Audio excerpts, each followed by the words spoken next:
بسم الله الرحمن الرحيم.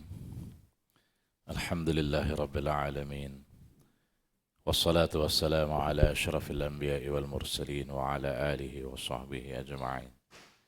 رب اشرح لي صدري ويسر لي أمري واحلل عقدة من لساني يفقه قولي. سبحانك لا علم لنا إلا ما علمتنا إنك أنت العليم الحكيم. لا حول ولا قوة إلا بالله العلي العظيم. اللهم افتح علينا فتوح العارفين وارزقنا فهم النبيين وإلهامنا ملائكة المقربين وعلى آله وصحبه أجمعين. أما بعد. السلام عليكم ورحمة الله وبركاته. Yang saya hormati Tuan pengurus di surau, seterusnya barisan pegawai dan ahli jabatan kuasa, ya, muslimin muslimat rahimakumullah. Alhamdulillah, syukur kita kehadirat Allah Subhanahu wa taala kerana baru sebentar tadi kita sama-sama dapat berbuka puasa, ya. Kerana berbuka puasa ini adalah suatu syariat yang telah memberikan sedikit kegembiraan kepada Nabi sallallahu alaihi wasallam. Ya, bukannya Nabi suka makan, tuan-tuan. Tetapi syariat berbuka puasa ini, ya, telah menjadikan suatu perbezaan di antara puasa orang-orang Yahudi dengan puasa orang-orang Islam. Ya, seperti kebiasaannya, tuan-tuan, ya. Sebelum ini kita dinyatakan mungkin oleh penceramah-penceramah yang terdahulu bagaimana apabila Nabi sallallahu alaihi wasallam menerima pensyariatan puasa, ya, menerima pensyariatan Ramadan, maka Nabi pun berpuasa seperti mana yang diperintahkan.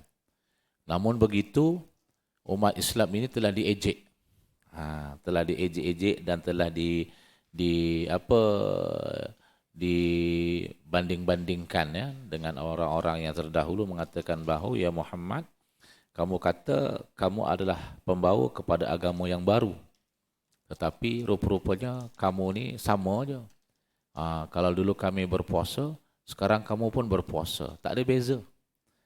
Sebab Ramadan berpuasa ini telah disyariatkan kepada umat-umat yang terdahulu. Jadi sama aja, tak ada beza. Lalu Allah Subhanahu wa taala Maha mengetahui, lalu menyatakan bahawa fasaharu anda sahuri barakah. Maka adalah kamu makan sahur. Satu yang pertama ialah makan sahur, kerana di sisi sahur itu ada keberkatan. Ya, bukan ada keberkatan apa, tuan-tuan, tapi ada jugalah keberkatannya, ya, yang mungkin kita tak berapa faham tentang maksud, tentang sudut-sudut kesihatan dan sebagainya. Tetapi sahur itu yang pertama, dia membezakan di antara puasa orang-orang Islam dengan puasa orang-orang Yahudi. Itu.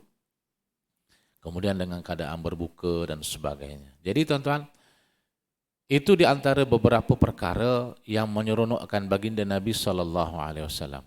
Ya, Nabi pun rasa gembira apabila Allah Taala telah membezakan di antara puasa orang-orang Yahudi dengan puasa orang-orang Islam. Jadi kata orang Jawa, sorak nemen-nemen lah, kan. Jadi orang Yahudi tak adalah banyak nak mengejek-ngejek lagi. Sebab ada perbezaan di antara puasa orang-orang Yahudi. Kalau ikutkan puasa orang-orang Yahudi, tuan-tuan, ya, dia tidak ada sahur dan dia tidak ada berbuka. Memang sak geleme. Itu nanti istilahnya kalau orang kita kan puasanya macam pati geni, kan. 3 hari 3 malam tak berbuka puasa, kan. Wallahu alam, itu mungkinlah begitu keadaan. Jadi sebab daripada itu, tuan-tuan, maka Nabi sangat seronok kerana Allah Ta'ala telah berjaya, telah dapat membezakan di antara puasa orang-orang Yahudi dengan puasa orang-orang Islam. Jadi malam ini insyaAllah Ta'ala, tuan-tuan, saya ingin bersembang, kita berkongsi suatu perkara, iaitu 5 amalan. 5 amalan untuk kita meraih rahmat menjelang Lailatul Qadar. Kita ada 5 amalan. Ya. Kini dah masuk malam ini ke 18, ya. Ini 18, ya. Malam ini malam 19. Malam ini malam 19. Besok sudah masuk malam yang ke-20. Itu sudah sampai kiraan pecutan yang terakhir. Ya.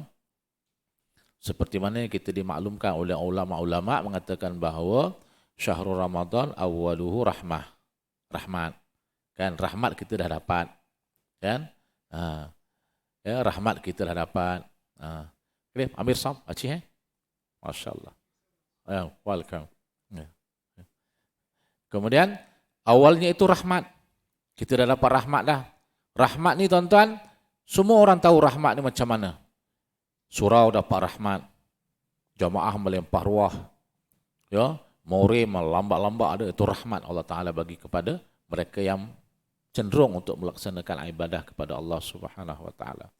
Rahmat dari segi ekonomi bagi orang-orang Islam, niaga bazar Ramadan. Saya dah cakap beberapa dulu saya dah beritahu, niaga goreng pisang, selipar Jepun bungkus dengan daun pisang bakar pun laku.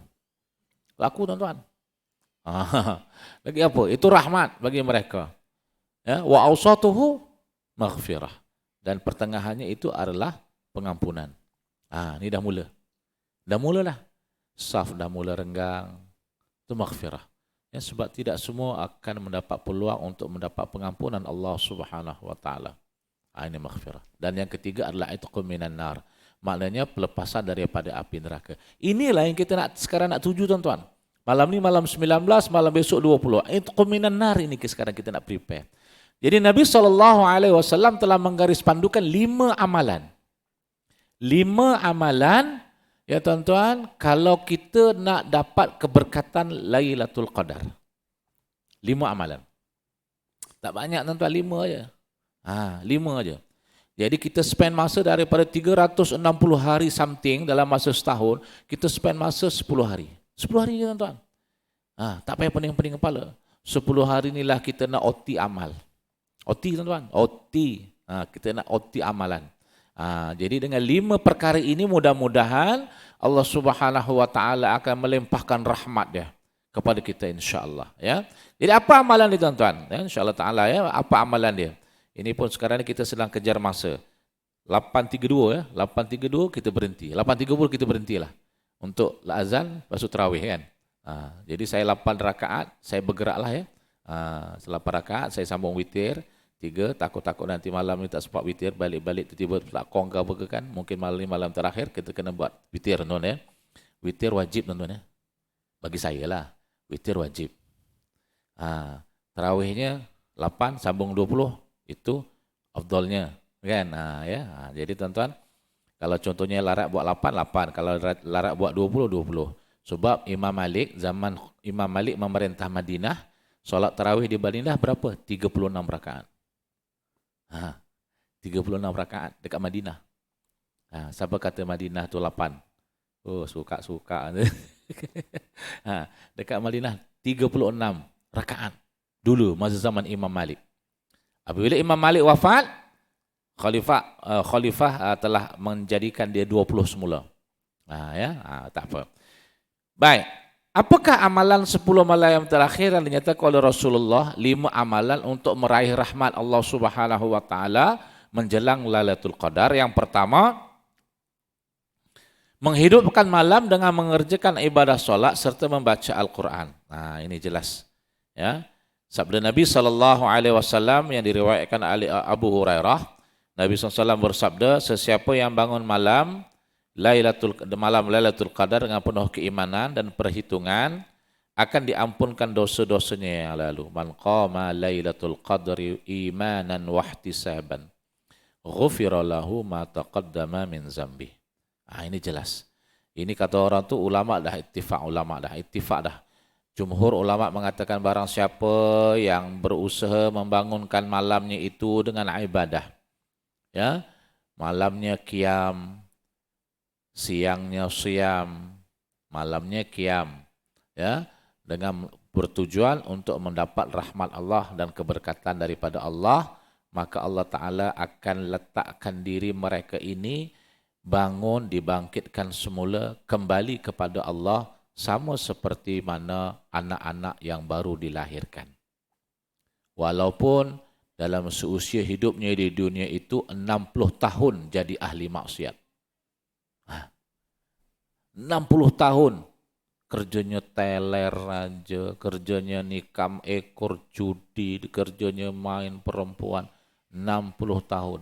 Suatu malam Allah Ta'ala takdirkan kita berusaha untuk dapatkan Lailatul Qadar dengan buat ibadah, menghidupkan malam dengan mengerjakan ibadah solat serta membaca Al-Quran dan juga segala amalan-amalan sunnah yang lain, maka Allah Ta'ala akan bangkitkan kita sama seperti kita baru dilahirkan. Apa lagi? Ini janji Allah Subhanahu wa Ta'ala. Ya. Saya rasa sama juga tuan-tuan, penceramah-penceramah yang lain pun, pentazkirah lain pun semua cerita benda yang sama. Sebab tidak ada benda lain dalam hidup yang kita nak tuan-tuan. Tuan-tuan nak apa? Wajib nak apa wajib? Wajib tak tahu, tak ada benda lagi kan? Rumah dah ada, isteri dah ada, anak dah ada, putu ni serintip. Apa lagi? Apa lagi yang kita nak tuan-tuan?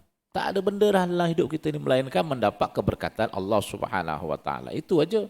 Apa yang kita nak dalam dunia ni dah tak ada benda dah tuan-tuan. Kereta dah pakai. Daripada BMW 3 series, 5 series, 7 series, tak bersiri-series tak tahulah. Daripada kereta kecil sampai kereta tingginya bayi ampai rumah. Apa lagi kita nak tuan-tuan? Ya, dalam kehidupan kita ni semua kita dah dapat. Ya, dapat satu gunung emas. Allah Ta'ala takdirkan bagi kita rezeki satu gunung emas. Kita minta lagi untuk 2 gunung yang kedua, dapat dah gunung yang kedua.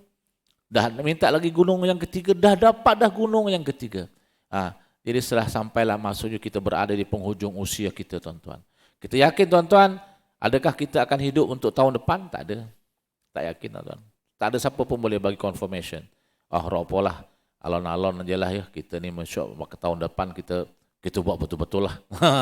boleh ada harapan. Nak tak ada siapa yang bagi confirmation. Tidak ada siapa yang boleh memberi penegasan bahawa mereka ini akan hidup untuk Ramadan yang akan datang. Tak ada siapa. Itu amalan yang pertama, maknanya hidupkan amal dengan solat sunat, ya. Kalau sebelum pada bulan Syaban, ya Rajab kita dah mula tahajud, kan? Confirm saya dah bagi tahu kan, setiap umurnya 40 orang yang umurnya 40 tahun ke atas, pastinya hidupnya ini, malamnya ini tidak terjaga. Mesti pukul 3, pukul 2, pukul 4 mesti terjaga. Kalau tak terjaga, ngompol insyaAllah. Kan? Lebih-lebih lagi kalau orang itu ada penyakit yang kata orang tu lebih makan gula. Mesti ngeleler. Mesti. Itu tanda bukan tanda kita sakit tuan-tuan. Kadang cakap Allah Ustaz, tidur pun dah tak nyenyak Ustaz, malam terjaga. Malam terjaga Ustaz. Tidak merasakan bahawa terjaganya itu asbab daripada perkara yang positif yang Allah Ta'ala telah kejut kita tuan-tuan. Tak ambil apa dah. Apa salahnya ketika itu kita ambil wuduk solat tahajud 2 rakaat? Apa salahnya? Kan, tak salah kan? Jadi itulah yang menjadi perkara yang sering kali kita menyatakan bahawa Allahu Rabbi dah terkejutkan aku tapi aku tak nak bangun. Tapi aku tak nak ambil manfaat. Bangun besok tandas, tidur balik. Ini yang tidak mau begitu ya tuan-tuan. Jadi di antara itu juga hendaklah kita membaca Al-Quran. Zayyinu aswatakum biqiraatil Quran. Hiasilah lidah-lidah kamu, mulut-mulut kamu dengan membaca Al-Quran. Kerana hanya ibadah Al-Quran sahaja yang Allah Ta'ala akan bangkitkan kita di akhirat besok. Allah Ta'ala hanya akan minta kita buat satu amalan ni lagi. Amalan ini balik Allah Ta'ala nak minta kita buat. Allah Ta'ala tak minta kita buat solat. Allah Ta'ala tak suruh minta kita buat puasa lagi dah. Tak ada amalan dah. Allah Ta'ala tak minta kita buat haji dah. Tak ada dah. Allah Ta'ala tak minta kita buat zakat, keluarkan zakat dah, tak ada dah. Tetapi Allah Ta'ala akan minta kita baca Quran. Wahai Mamat, bangun. Allah Ta'ala panggil, lebih kurang macam bahasa orang Meru. Mamat, bangun. Bacalah Al-Quran dengan bacaan yang terbaik ketika kamu di dunia. Allah Ta'ala minta kita baca. Allah Ta'ala tak minta, Mamat, baca WhatsApp kamu yang paling gembira. Tak ada. Mamat, baca Insta kamu yang paling gembira yang kamu pernah baca. Apa kau punya apa tu? Apa nama tu? Apa? Yang apa punchline tu apa yang kat atas tu? Kalau dalam Facebook tu apa? Dia klik kat situ dia akan keluar apa dia kita punya apa tu namanya? Allahumma shalli ala Muhammad, susah pula tak faham lah ni ya. Ini saya ni kalau teknologi ni lemah sikitlah ya. Allah Ta'ala tak suruh kita baca tu. Tapi Allah Ta'ala minta kita untuk membaca Al-Quran. Mengikut bacaan yang terbaik yang pernah kamu baca di dunia. Jadi kalau kita tak pernah baca Al-Quran dekat dunia, macam mana kita nak baca? Nak tak kita, Allah Ta'ala panggil kita, mat, baca. Bismillahirrahmanirrahim. Alif, B, T, Alif, Ya, Mim, Unta. Tak adalah macam tu. Kita mestilah nak membaca dengan bacaan yang terbaik. Ya. Itu perkara yang pertama. Yang kedua, apa arahan Nabi, apakah saranan Nabi ketika kita nak menghadap Lailatul Qadar, 5 amalan tersebut. Yang kedua, membangunkan ahli keluarga seperti mana yang dilakukan oleh baginda Rasulullah sallallahu alaihi wasallam. Nabi bila 10 malam yang akhir Nabi i'tikaf. Tapi macam mana pula Nabi nak kejutkan anak isteri dia? Macam mana Nabi nak kejutkan keluarga dia? Sebab Nabi itu beribadah di Raudhah sebelah bilik dia. Kita okeylah nak sampai sini pun rumah kita 150 meter kan. So macam mana kita nak kejutkan isteri kita? Ada teknologi tuan-tuan. Ada teknologi. Kita pun telefon dia.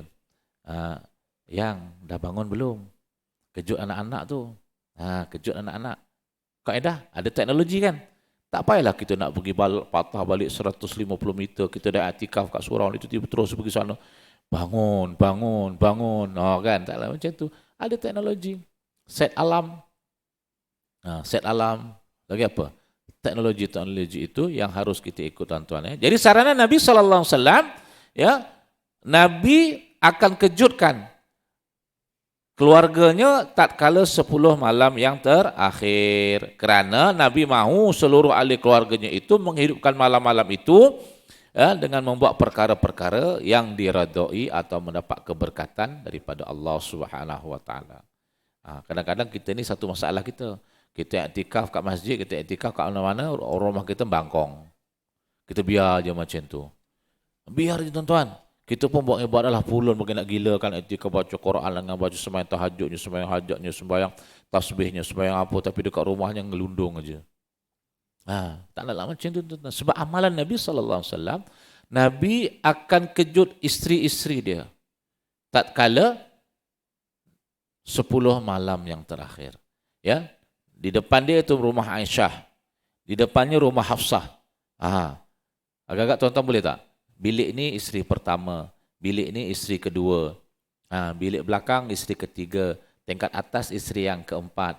Agak-agak macam mana? Ada harapan? Boleh? Itu yang sepatutnya kita buat tuan-tuan. Itu yang kita nak. Kejut isteri yang pertama. Kita tak tidur, kita tidur masjid. Kejut isteri pertama, kejut isteri kedua, kejut isteri ketiga, kejut isteri keempat. Nabi SAW kata Aisyah akan mengejutkan seluruh isteri-isterinya tatkala 10 malamnya akhir. Tapi Nabi tak tidur kat rumah. Kita lain. Alang-alang gugah. Alang-alang. Yo, mapan setelok lah. Itu tak boleh lah begitu kan. Nabi ketika 10 malam yang akhir, Nabi ikat kain Nabi SAW. Nabi ikat.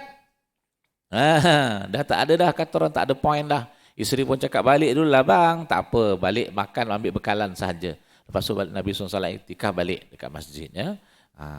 Kerana itu yang dinyatakan oleh Sayyidatina Aisyah dalam satu hadis yang mengatakan bahawa adalah Rasulullah jika masuk pada 10 malam terakhir, maka ia akan menghidupkan malam-malam itu dan membangunkan ahli keluarganya dan akan menjauhi daripada berbuat hubungan suami isteri. Maknanya Nabi dah mengekang dan menghadkan hubungan suami isteri. Nabi tak sentuh isteri dia.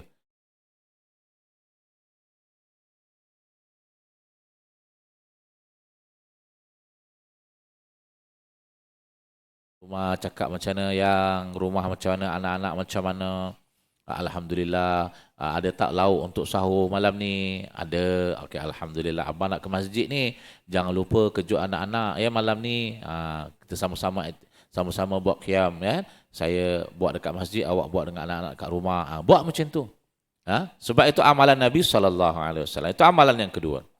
Amalan yang ketiga tuan-tuan, amalan yang ketiga adalah Nabi beriktikaf di dalam masjid dengan melakukan perbuatan-perbuatan yang mendekatkan diri kepada Allah seperti salat, zikir, baca Quran dan sebagainya. Ya, kerana baginda Rasulullah sallallahu alaihi wasallam akan beriktikaf ketika mana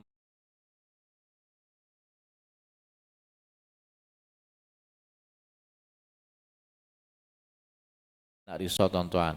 Takkan adanya 10 malam yang terakhir itu kalau ada maling itu kita tawakal pada Allah SWT. Kunci pintu dan sebagainya, insyaAllah keluarga kita akan selamat. Serah pada segala-galanya kepada Allah SWT. Jadi tuan-tuan, Nabi akan beriktikaf. Sebab Nabi ini, dia tak betul lah cakap, Nabi ini tidak akan balik ke rumahnya, ke dalam biliknya pada 10 malam yang terakhir. Gitu. Yang keempat, Nabi amalan yang keempat adalah berdoa kepada Allah dengan meminta keampunannya. Aisyah pernah bertanya kepada baginda Rasulullah sallallahu alaihi wasallam, apa yang perlu dikatakan pada malam Lailatul Qadar? Ini Aisyah tanya kepada Rasulullah, ya Rasulullah, kita ni nak minta apa pada malam Al-Qadar ni? Kita nak minta apa? Kita nak minta apa? Apa yang kita nak minta pada malam Al-Qadar? Ada orang cakap, oh mintalah macam-macam, minta Allah Ta'ala akan kabulkan. Betul, kita minta-minta. Tapi nak minta apa? Oh nak minta nanti rezekinya murah. Apa rezeki tuan-tuan selama ni tak murah ke? Apa rezeki tuan-tuan selama ni tak murah? Ada tuan-tuan kelaparan 3 hari 3 malam? Ada? Apa tuan-tuan jadi macam Palestin tu ke?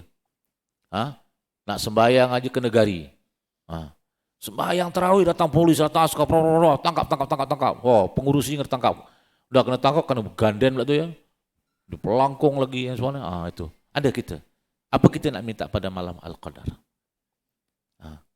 Itu yang menjadi isu dia. Apa yang kita nak minta pada malam Al-Qadar? Nak minta murah rezeki. Siapa kata dirinya tidak murah rezeki selama ini tuan-tuan? Tuan-tuan dah ada kerja, makan kenyang tuan-tuan, walaupun tidak sama seperti mana kehendak tuan-tuan. Kan? Kita nak minta makan kambing, tiba-tiba dapatlah makan kari ayam. Kari ayam tu alhamdulillah, kenyang tak? Kenyang. Apa lagi?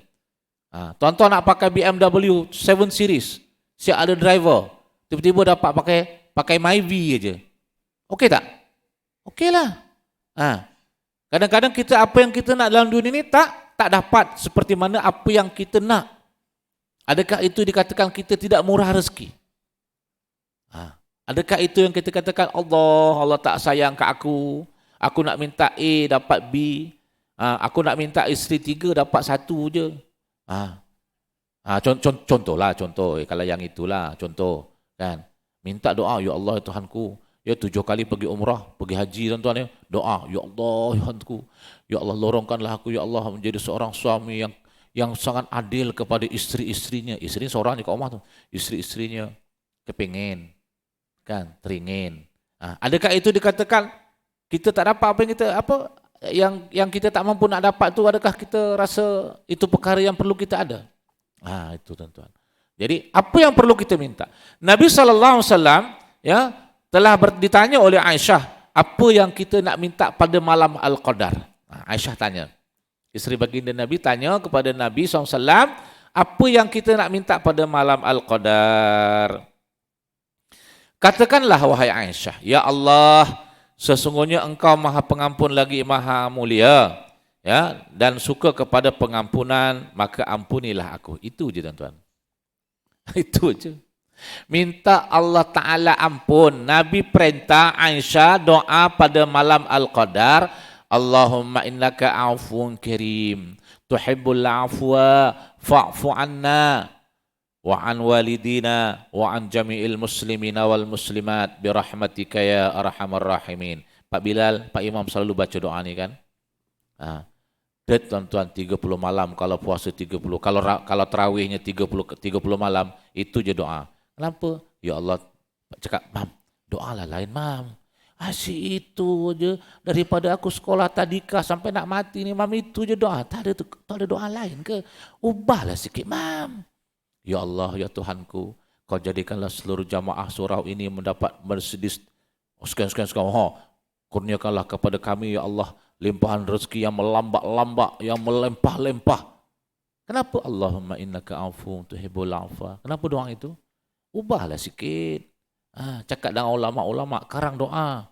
Minta macam-macam, itulah inilah kehebatan dunia, keberkatan, kemakmuran. Doa itu je lah. Kenapa minta ampun aja daripada zaman kita prasekolah tadika sampai dia nak mati ni, itu doa dia. Sampai kamu budak-budak tadi kamu boleh hafal doa dia. Allahumma innaka afun tuhibbul afwa. Itu je doa tuan-tuan yang didengar. Setiap 30 malam solat tarawih. Sebab apa? Sebab itulah yang disarankan oleh baginda Nabi sallallahu alaihi wasallam kepada Sayyidatina Aisyah. Tatkala Sayyidatina Aisyah bertanya kepada baginda Nabi sallallahu alaihi wasallam, dia cakap, "Bang, apa yang saya nak baca ketika malam Al-Qadar? Apa yang saya nak minta pada malam Al-Qadar?" Itu yang Nabi beri saranan. Minta ampun je. Tapi kita ni kan penuh dengan nafsu kan. Siapa yang tak ada nafsu tuan-tuan? Ya Rabbi ya Karim. Ya, mangan sepiring alok rong piring. Ya, mangan pulut kuning arek pulut ireng. Apa lagi? Semua nak tuan-tuan. Dapat isteri cantik, bertudung, nak isteri yang free hair. Kan? Matanya melolor aja gitu kan. Nampak pakai kereta kancil, nak pakai kereta seladang, nak besar sikit. Jadi itu masalah kita tuan-tuan. Itu yang keempat. Yang kelima tuan-tuan, hendaklah kita bersedekah dengan keikhlasan kepada Allah Subhanahu wa taala, dan kita yakin bahawa tatkala kita bersedekah dengan niat kerana Allah Taala pada malam Al-Qadar sama fadilatnya dengan kita bersedekah selama 1000 bulan walaupun dengan kadar RM1. Saya dah memberitahu kepada anak-anak murid saya, kamu satu malam modal RM1 aja masuk dekat tabung surau, tabung masjid. Kalau kebetulan malam itu malam Al-Qadar, maka kamu akan diistilahkan bersedekah RM1 selama 1000 bulan.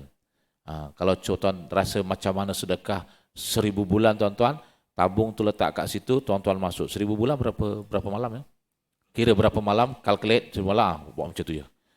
Agak-agak kalau sampai towel tangan itu 1000 bulan tu.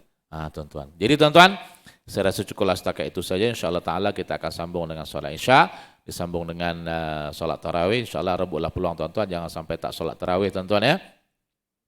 Kalau boleh malam ini insyaAllah ta'ala kita habiskan 20, tapi saya minta maaf sikit lah tuan-tuan ni, sebab saya 8 saya akan segera pulang untuk berjamaah di karya saya, untuk melihat tadarus ini ada sikit-sikit lagi nak habiskan. InsyaAllah ta'ala ya tuan-tuan, yang baik datangnya daripada Allah Subhanahu wa ta'ala, yang tidak baik datang dari kelemahan ilmu saya. Kita tangguhkan baca tasbih kafarah dan suratul asr. Subhanallah wa bihamdi, subhanakallahumma wa bihamdika, asyhadu an la ilaha illa anta astaghfiruka wa atubu ilaik. Bismillahirrahmanirrahim. Al-asr, innal insana lafi khusr illa alladhina amanu wa 'amilus solihat tawassaw bil haqqi wa tawassaw bis sabr. Wabillahi taufiq wal hidayah. Assalamualaikum warahmatullahi wabarakatuh.